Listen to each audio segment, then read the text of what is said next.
Well, as I rather predicted they would, positive reviews are emerging of Louis Menand's book, The Free World, Art and Thought in the Cold War. Um, for example, Carlos Lozada this weekend in the Washington Post praises the pithy way that Menand can summarize, get to the heart of whole historical developments. And he quotes this sentence as an example. Um, the beat poets were men who wrote about their feelings, unquote. All right. Now, I made the book the first in a series of that I intend to write of extremely negative reviews of things as they emerge. Um, so I thought that I would read this sucker aloud. Most of it is just a kind of an endless string of quotations from Menand. I guess I don't feel like I should have to explain what's so bad about the writing. I'll try not to as I read the sentences. I don't know if I'll get all the way through because it would take a while. Um, okay, so I'm just going to read this review. This appeared in SpliceToday, and this is the first posterization.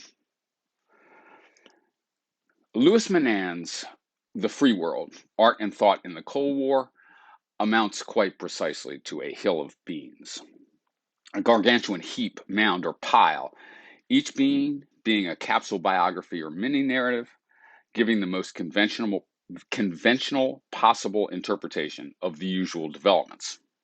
By the time you force your way through or over, you'll be too thoroughly buried to get a decent view of the terrain.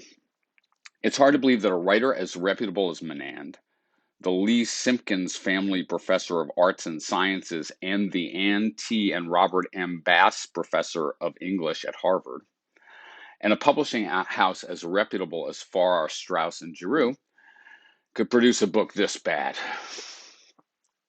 I think it's hard to miss how bad this sucker is, man. Lozada did. Some others will as well, I suspect, for whatever reason. Menand's tome begins after the Second World War and ends up in Vietnam, though there was a lot of Cold War to go after that. It covers government policies, wars here and there, and social movements.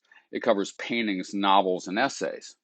It gives hundreds of tiny biographies, though it more or less entirely omits Africans, Asians, and Latin Americans, without really noting that even it has done so. It assembles the least controversial and most conventional portions of many other people's research. It doesn't impose any particular order on the material as a whole. It doesn't amount to interpretation, much less a fresh interpretation, of the myriad developments. It does little more than mention. Its prose is hackneyed.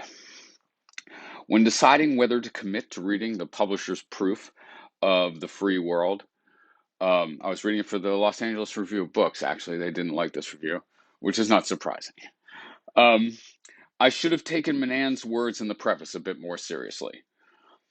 Quote, I focus on the headliners, he says, the artists and thinkers who became most widely known. And he focuses on telling the most familiar stories about them, though Menand displays little gift for narrative. There will be no surprises. The dots do connect, he assures us, but by the time my eyes traversed the last page, 727, swimming dots were all I saw. Flummoxed by how to characterize this heap, I'll take the following approach. I'm going to quote sentences in the order in which they appear in the book. You can take the whole thing as a plot summary, but each sentence can also be savored as a distinctive lesson in how not to write. The Lozada quoted sentence of a pithy observation that the beats were men who wrote about their feelings would have worked in here, but I missed that one, I guess. Quote, with their enemies defeated and their armies no longer in the field, the United States and the Soviet Union could disagree openly about the design of the Cold War map. And they did. I'm going to try not to comment. Any decent editor would just strike out, and they did. Don't need to. Don't need that in there at all. Anyway, the Cold War changed the atmosphere. It raised the stakes. Quote, Orwell read Joyce and kept a goat in the backyard. He was authentic and inauthentic at the same time.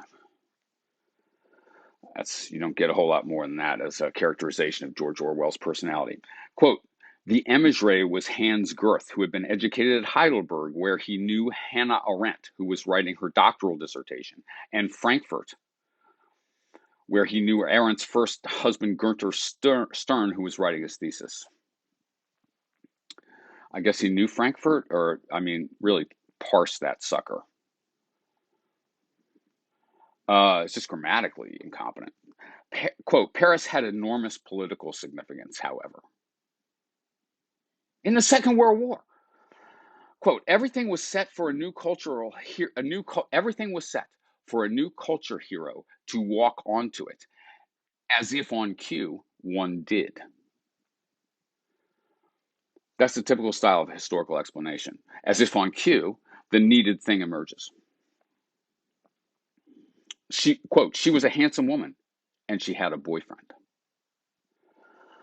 Quote, the French had their own way of reading American fiction and their own understanding of what it meant. Quote, when Sartre got back to Paris in May 1945, the city had changed. Quote, Arendt was precocious. Quote, history is filled with resemblances, but history never repeats itself. Quote, wow. What was that anyway? Quote, there are always philosophers who brought their ideas into the public square. There were always philosophers who brought their ideas into the public square. Quote, if you do not engage in political life, you are vulnerable to bad actors. Quote, but that is the thing about social history, as Reisman of all people should have known. The screw always takes another turn. Quote, there was no going back. Quote, but in the 19th century, the response produced something new and unprecedented, the avant-garde. Quote, Greenberg reported to Lazarus that Harold Rosenberg had told MacDonald that he liked the essay with reservations. Quote, Guggenheim was rich.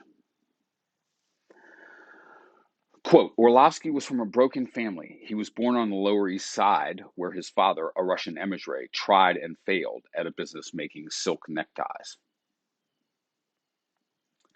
Lots of people are from broken families, and that's sort of all you get. Quote, racism did not disappear after 1945. Quote, racism did not disappear after 1945. Quote, in many respects, Levi-Strauss was a typical academic. Quote, he sailed from Marseille on a boat carrying André Breton and 220 other passengers, including the Trotskyist Victor Serge, who was fleeing from France as an undocumented Russian emigre, his favorite word, with their 20-year-old son, Vladdy Kibalchich,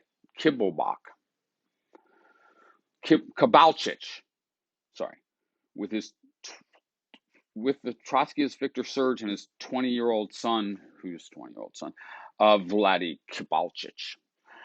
Quote, he became a friend there of a woman with whom Sartre would later fall in love, Dolores Vanetti. Quote, he also participated in a group that included the literary critic Viktor Shklovsky. Quote, Trubetskoy died of a heart attack.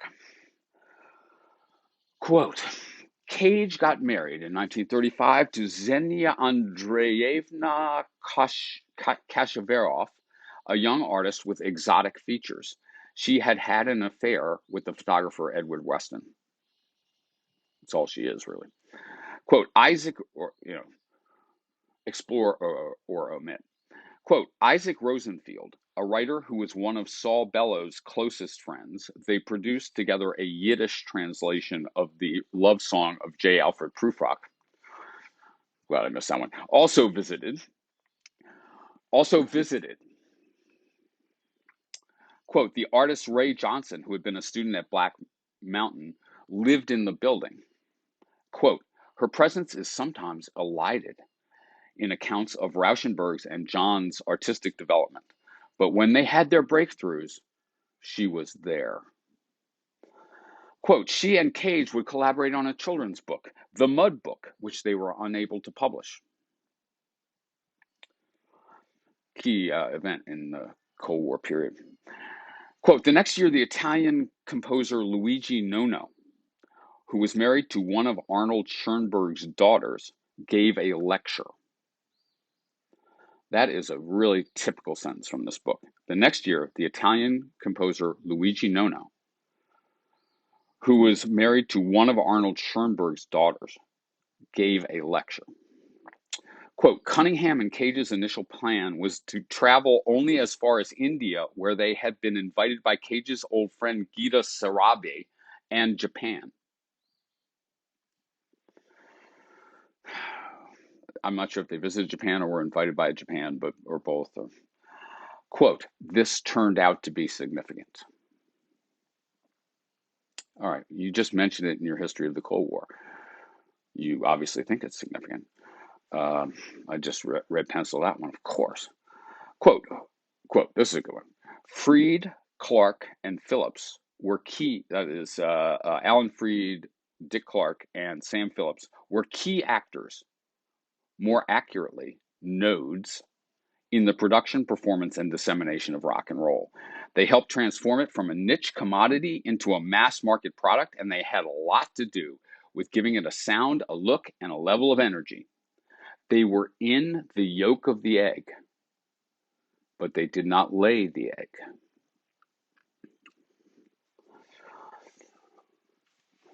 Why would you use but there? I mean, if they were in the yolk of the egg, then it's going to be very hard for them to lay the egg, I would think.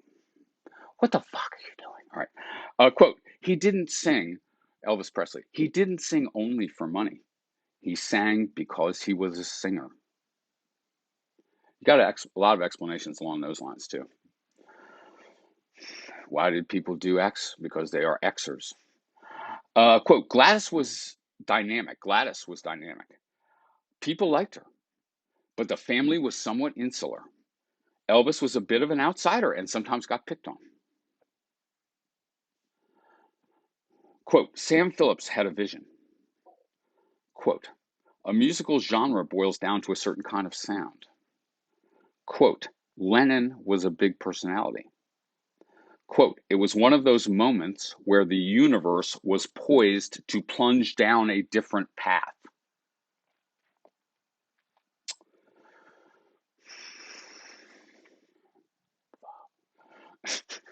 Quote, Lennon was different from Presley. Quote, they became a phenomenon. Quote, the Beatles managed to make every song they played sound like a Beatles song. Quote, rock and roll needed, in other words, a fan, and one emerged. Quote, the balance tipped because other priorities asserted themselves. That's the level of historical explanation that we're operating at.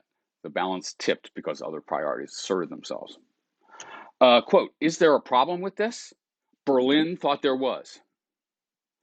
Quote, this is a caricature, but not an unfair one. Quote, the Bill of Rights and subsequent amendments to the Constitution were enacted to strengthen, not compromise, democratic practices. Quote, the threat of communism did not disappear as a political issue in 1953. Quote, Beckett's work had been discovered by Richard Seaver, a graduate of the University of North Carolina, who was living in Paris writing a dissertation on Joyce and supported by, among other things, a job teaching English to airline stewardesses. With friends, Alexander Trokey, a Scot, and Jane Lugie, an American from Maine, he had helped found Merlin, one of the English language magazines in post-war Paris. And that's it for those folks. Quote, it was a psychologically vexed moment. Quote, he began spending a good deal of his time abroad in Istanbul, where he had friends, and in the south of France, where he had a house. His later works were critically disparaged, and he died in 1987. Quote, the $40, or whatever the amount actually was what he had left. Quote, change was in the air. Quote, consumerist culture is not disinterested. Quote, cars themselves had symbolic import in the post-war democracies. They stood for freedom, even if it was driving a car freedom. Cars stood for freedom, even if it was only driving a car freedom. Quote, of course, the past was rapidly receding. Quote, one critic who was inspired by hearing Richard's lecture was an American. Quote, Brooks's closest collaborator at Yale was Wimsatt, who was from Maryland, another border state. Quote, a year later, Jacques Derrida brought deconstruction to America. By then, the situation of academic literary studies had changed. Quote, the apartment had belonged to a friend, Bill Canastra, who was killed by sticking his head out of the window of a moving subway train. It is assumed that Canastra was gay. Joan Haverty was his girlfriend at the time. Quote, that would change. That's all you get of those folks do. Quote, Olson came very close to taking a government job.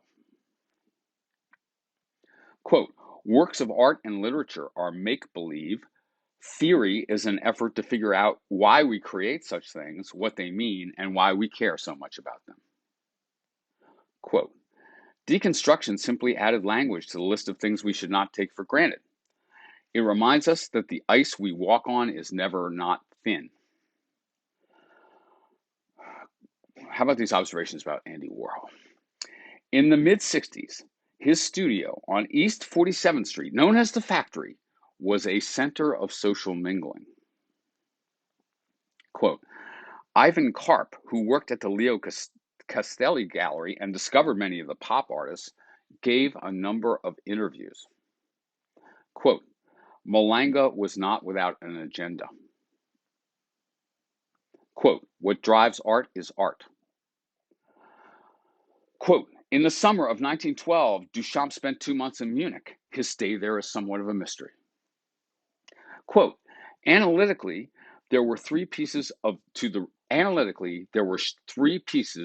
regime of subordination. The first was patriarchy. Society was ruled by men. Maybe you should have a glossary, Lewis, where you define patriarchy for me. Appreciate that.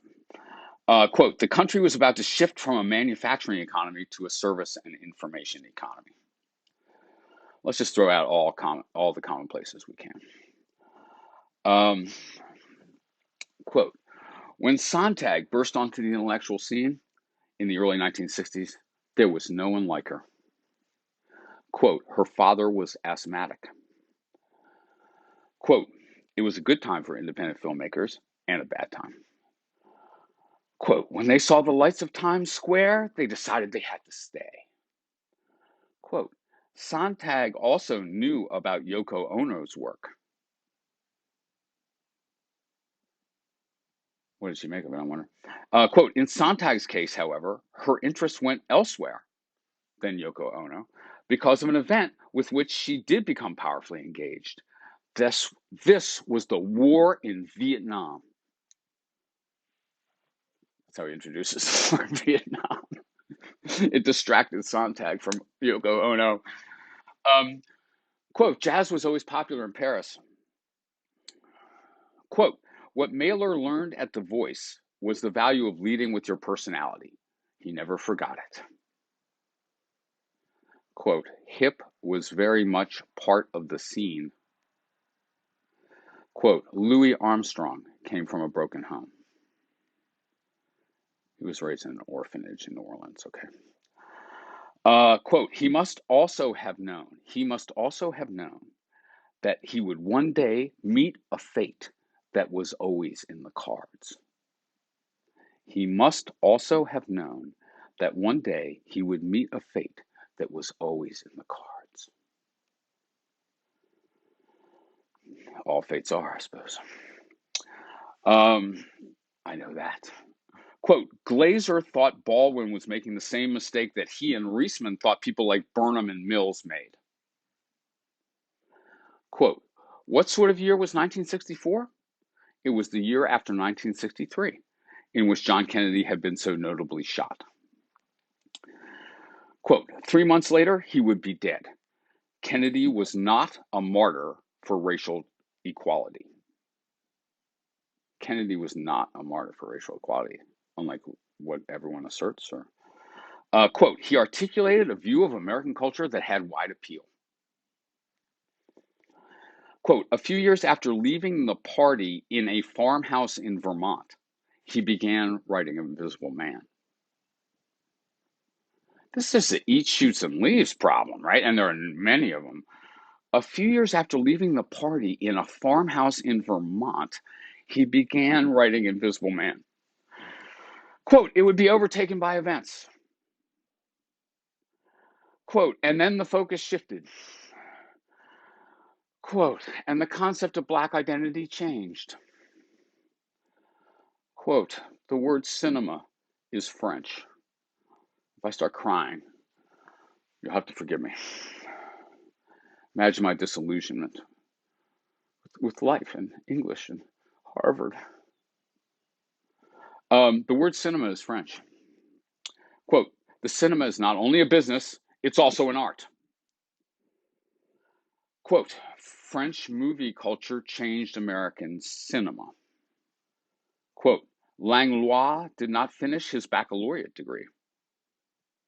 Quote, he worked around the clock, traveled everywhere in search of films, helped set up film libraries around the world, and in later life grew quite fat. Quote, there was a mismatch between the worldview of the mid-century American and the worldview of the mid-century French person. A mismatch. Quote, Truffaut's relations with his own family were vexed. Quote, he was posted to Saigon, but he had second thoughts. Quote, by breaking the rules, Godard wrote a new rule book. Quote, Bardot became the popular symbol of the new cinema.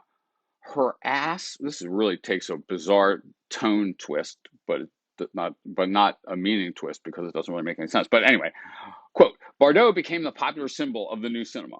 Her ass belonged to the whole world. She was the hips that launched 1,000 faces. One of them was Faye Dunaway's. Quote, Penn was a sophisticated theater person. Quote, and that was when the new wave crashed into the old wave. Quote, it has sometimes been said that with that piece, Pauline Kael saved Bonnie and Clyde. That is not what happened. What happened is that Bonnie and Clyde saved Pauline Kael. Quote, Kael just barely managed to get on board that train, but she got herself into the front car. Quote, she had entered the arena with a splash. She was 33. Quote, then lightning struck. Quote, but there might have been another reason lurking in the shadows. Shawn was an enigmatic figure. William Shawn. Quote, the counterculture had come to France.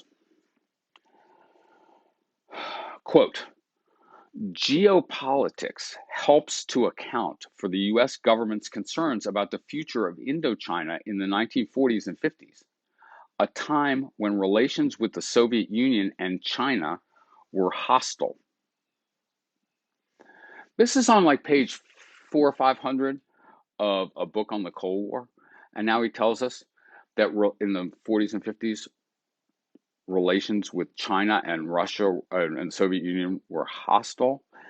And then he says what explains the problem in Indochina was geopolitics. That helps explain it. Quote, like any social affect, there is a story behind it. Quote, he had a normal childhood and did well in school. Quote, the students didn't really want free speech. The students of the free speech movement at Berkeley did not really want free speech, or only free speech. Quote, then he discovered something strange. Quote, it is not true that no negative opinions of the United States were ever censored. It is not true that no negative opinions of the United States were ever censored. Quote, he was Frank Wisner. Quote, his father, Harvey Bundy, Hackley, Yale, Harvard Law, had served under Harry Stimson in the Hoover and Roosevelt administrations. McGeorge himself, Groton, Yale, was co-author of Stimson's autobiography. His brother William, Groton, Yale, Covington, and Burling, was Johnson's assistant secretary of state for Far Eastern Affairs and was married to Mary Eleanor Atchison, Dean Atchison's daughter. Quote, but there was a problem. The book concludes not by trying to bring the thousands of facts and woolly quasi-assertions together into some sort of framework or even synopsis, but on a quotation from James Fenton. Quote, the victory of the Vietnamese was a victory for Stalinism. The victory of the Vietnamese was a victory for Stalinism. On that, presumably Simone de Beauvoir, Jackson Pollock, Hannah Arendt, Susan Sontag, John Lennon, John Cage, James Baldwin, Andy Warhol, Mario Savio, William Westmoreland, Richard Nixon, Louis Armstrong, and the rest of this cast of thousands of merely mentioned sort of people from broken homes would presumably converge. Now, I could praise a paragraph on page 247, let's say, or quibble with a footnote, or point out that Menand is really wrong about Sontag's reading of Riefenstahl. Really wrong. Or compare The Free World to his previous book. But I see now that continuing to struggle will only embed me more thoroughly in the beans. Note, one sentence in that barrage was a parody of this sort of writing by Margaret Atwood. Guess which? If I told you, it would seem like it was obvious. But if I didn't tell you, I don't think you'd ever be able to pick it out. All right, Carlos Lozada. I mean, seriously, like, what are you reading? How are you reading? Posterized. Big fun. Is that fun? Is that evil?